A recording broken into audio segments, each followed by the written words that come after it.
우리는 그리스도 안에서 그의 은혜의 풍성함을 따라 그의 피로 말미암아 속량 곧 죄 사함을 받았느니라.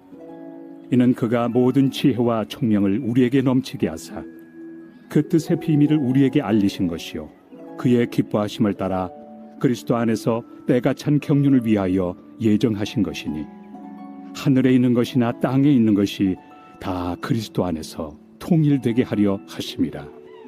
모든 일을 그의 뜻의 결정대로 일하시는 이의 계획을 따라 우리가 예정을 입어 그 안에서 기업이 되었으니 이는 우리가 그리스도 안에서 전부터 바라던 그의 영광의 찬송이 되게 하려 하심이라. 그 안에서 너희도 진리의 말씀 곧 너희의 구원의 복음을 듣고 그 안에서 또한 믿어 약속의 성령으로 인치심을 받았으니 이는 우리 기업의 보증이 되사 그 얻으신 것을 속량하시고 그의 영광을 찬송하게 하려 하심이라.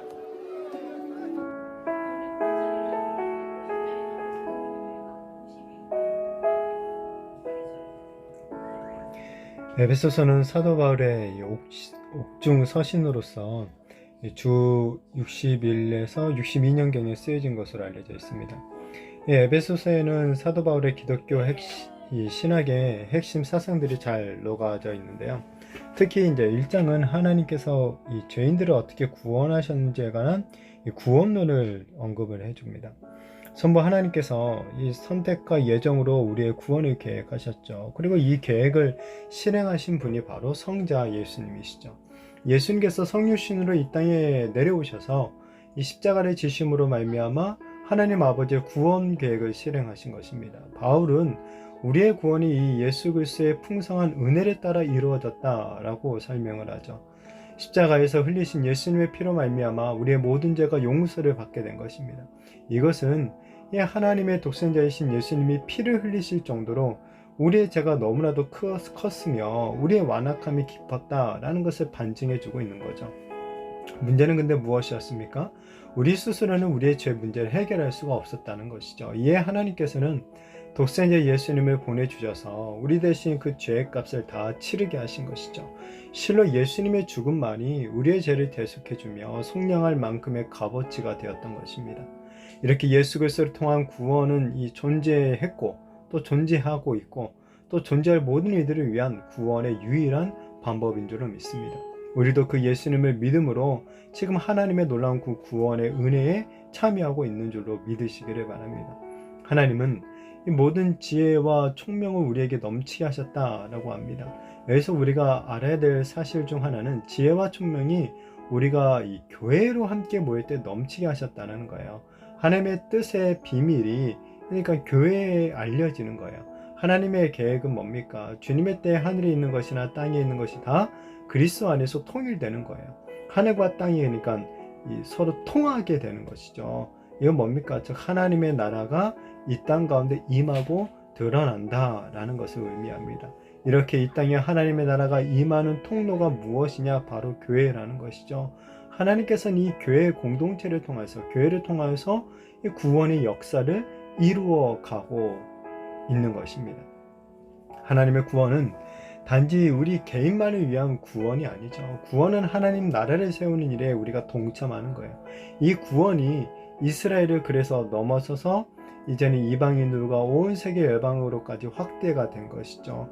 이 시기가 뭐라고 성경은 얘기하냐? 종말이라고 얘기해요. 하나님의 경륜, 곧 구원의 계획이 이루어져야 될 때가 이 종말이 시작되었다라는 거죠. 바라기는 우리 자신들과 교회 공동체가 더욱 하나님의 이 구원 계획을 이루는 일에 온전히 쓰임을 받게 되어지기를 축복합니다. 그래야 해서 더욱 하나님의 나라가 열방 구석구석까지 임하게 되고 수많은 영혼들이 구원의 은혜를 누리게 되는 그런 역사들이 나타나게 되어지기를, 이 일을 위해 우리가 더욱더 깨어 기도하는 그런 또한 우리 자신들과 우리 교회 공동체가 되었으면 좋겠습니다. 신실하신 하나님의 그 계획을 따라 이 진리의 말씀, 구원의 복음을 듣고 믿은 사람들, 그러니까 교회는 이제 하나님의 기업이 되었고 상속자가 되었다고 합니다. 우리가 주님의 것이고 주님이 우리의 이 기업이 되어 주신 것이죠. 이 주님께서 다시 오실 때까지 성령 하나님께서 그리고 이것을 보증해 주신다고 해요. 그래서 예수 그리스도를 소망하는 모든 교회는 이 하나님의 영광의 이 찬송이 되었다라는 것입니다.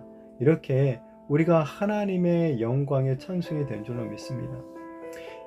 이렇게 하나님의 영광의 찬송이 되었기 때문에 우리는 마땅히 그 하나님의 구원의 은혜를 기뻐하고 감사하면서 하나님께 영광과 찬송을 올려드려야 되는 거죠. 우리를 위해 죽으신 예수 그리스도를 우리가 찬양하고 영원토록 기억하며 감사해야 될 줄로 믿습니다.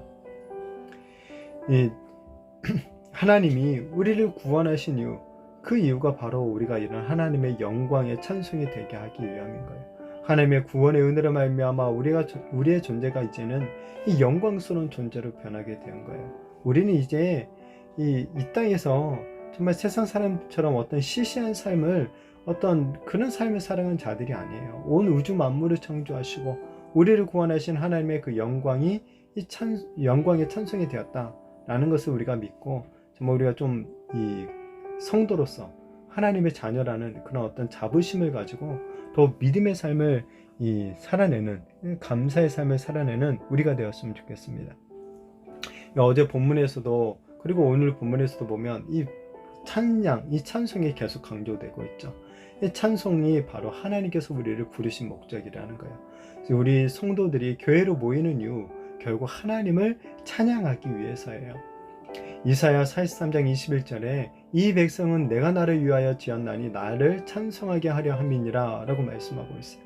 바라기는 어떠한 우리가 상황에서도 교회로 함께 모여 더욱 하나님과 우리 구주 예수 그리스도를 찬양하는, 찬송하는 그런 우리들이 되어지기를 축복합니다. 그래서 우리의 이 찬양을 통하여서 정말 하나님의 나라가 이 땅 가운데 더욱 임하게 되는 그런 놀라운 역사들이 있게 되어지기를 예수님의 이름으로 축복합니다.